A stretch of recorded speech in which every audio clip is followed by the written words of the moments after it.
કેન્દ્રીય કૃષિ મંત્રી નરેન્દ્ર તોમરે કૃષિ કાયદા અંગે વીટીવી સાથે ખાસ વાતચીત કરી હતી। વાતચીતમાં તેમણે કૃષિ કાયદા પરત લેવા અંગે વાતચીત કરી હતી। તેમણે જણાવ્યું હતું કે ખેડૂતોના હિત માટે કૃષિ કાયદા લાવવામાં આવ્યા હતા।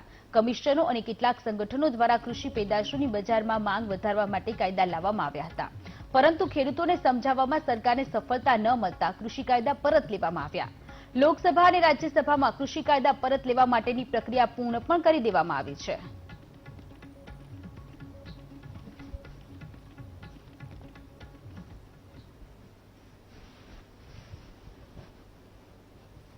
મંત્રી નરેન્દ્રસિંહ તોમર ગુજરાતની મુલાકાતે આવ્યા છે। આણંદ ખાતે એક કૃષિ ઇવેન્ટ યોજાઈ રહી છે અને તેમાં તેઓ હાજરી આપી રહ્યા છે। સીધી વાત તેમની સાથે કરીશું। સર, प्री इवेंट वाइब्रेंट की चल रही है, वो हालांकि कृषि के ऊपर है और आप उनमें हिस्सेदारी लेने वाले हैं, क्या कहोगे?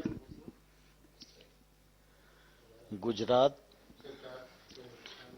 कृषि प्रधान राज्य है और मुझे प्रसन्नता है कि जब नरेंद्र मोदी जी यहाँ मुख्यमंत्री थे तो वाइब्रेंट गुजरात के अंतर्गत अनेक कार्यक्रमों पर विमर्श हो सके, इसके लिए उन्होंने कृषि क्षेत्र का भी यह कार्यक्रम आरंभ किया था और उसका लाभ पूरे गुजरात के कृषि के क्षेत्र को मिला। वाइब्रेंट गुजरात के अंतर्गत ये 3 दिवसीय समिट यहाँ संपन्न आनंद में हो रही है और आज हम सबके लिए प्रसन्नता का विषय है, प्रधानमंत्री नरेंद्र मोदी जी इसका समारोप करने वाले हैं।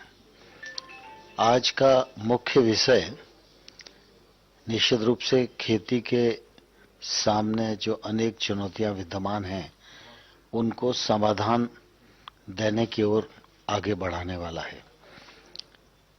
हमारी नीतियां उत्पादन केंद्रित थी, इसलिए उत्पादन बढ़े, उत्पादकता बढ़े, तो सरकार ने उस दिशा में काम किया। जगह जगह केमिकल फर्टिलाइजर, पेस्टिसाइड का उपयोग बढ़ा। आज खाद्यान्न की प्रचुर मात्रा में हमको उपलब्धता है और इसलिए आज जरूरत है कि किसान की खेती में लागत कम आवे और जैविक रकबा बढ़े और किसान को अपनी फसल का अच्छा दाम मिल सके। इस दृष्टि से भारतीय प्राकृतिक पद्धति खेती यह भारत सरकार की परंपरागत खेती योजना की एक उपयोजना है। माननीय प्रधानमंत्री जी की प्रेरणा से इसको देश भर में लागू किया गया है।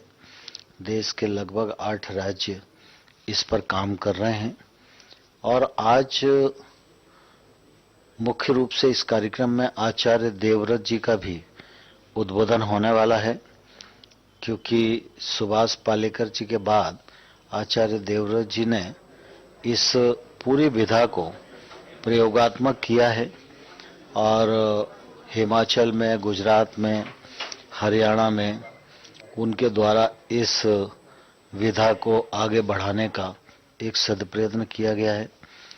उनका भी आज उद्बोधन देश भर के लाखों लाख किसानों को मिलेगा और प्रधानमंत्री जी का मार्गदर्शन भी होगा।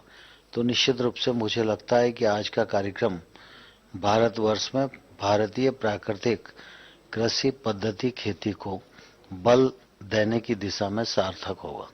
सर, प्राकृतिक खेती का हम बार बार जिक्र कर रहे हैं, लेकिन आज जो रासायनिक खातर है वो काफी ज्यादा बढ़ रहा है। उनके हिसाब से कोई पॉलिसी लाने वाले हो, केंद्र सरकार को लाने वाली है कि ताकि जो खेडूत है वो जीरो बजट की फार्मिंग के लिए आगे बढ़े? नहीं, स्वाभाविक रूप से मैंने बताया ना कि परंपरागत खेती योजना के अंतर्गत एक उप योजना हम लोगों ने प्रारंभ की है। देश भर के कृषि विज्ञान केंद्रों में भी इसका प्रयोग और प्रदर्शन किसानों के लिए किया जा रहा है। एग्रीकल्चर यूनिवर्सिटीज में भी किया जा रहा है और 8 राज्यों में इसको स्वीकार करके आगे बढ़ाने का प्रयत्न किया जा रहा है और भारत सरकार इसके लिए किसानों को सहायता भी कर रही है। सर, सिंचाई में भी एक नई उपलब्धि हासिल की है, उनको योजना को भी बढ़ोतरी दी है। कितने किसानों को उनका सीधा फायदा हो रहा है और किसानों की फसल में क्या इनकम होगी? स्वाभाविक रूप से खेती के क्षेत्र में सिंचाई का बहुत महत्व है। आप सबके ध्यान में है कि एक समय था जब गुजरात में पीने के पानी का भी अभाव था और सिंचाई का भी अभाव था। नरेंद्र मोदी जी के दूरदृष्टि के परिणाम स्वरूप आज नर्मदा जी गुजरात तक पहुंची और उसके कारण नहरों के माध्यम से गांव-गांव में जो सिंचाई का सृजन हुआ, उसका लाभ गुजरात को मिल रहा है।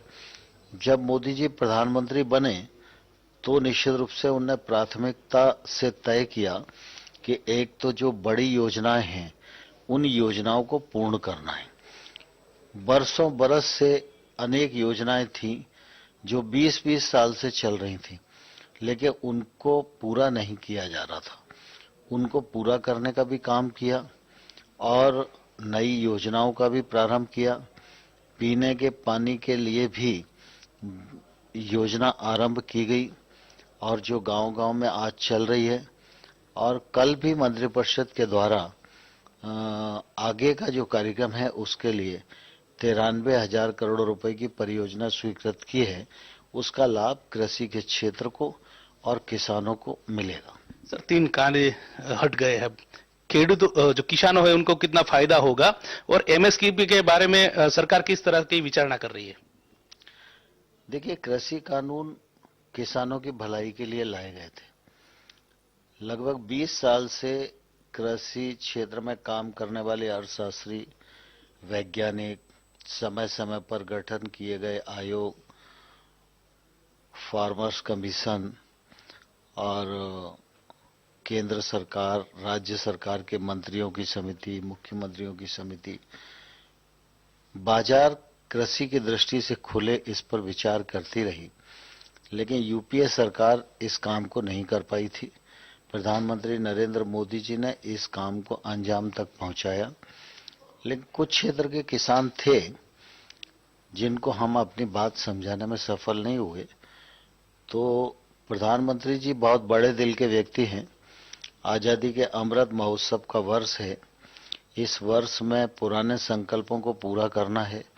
2050 में नया भारत बने, इसके लिए नए संकल्प गढ़ना है, लेना है, सारे देश को मिलकर आगे बढ़ना है।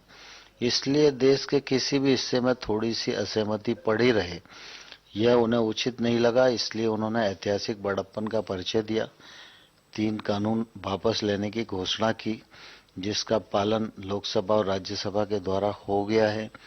जहां तक एमएसपी का सवाल है, तो सिर्फ एमएसपी ही एक समस्या नहीं है।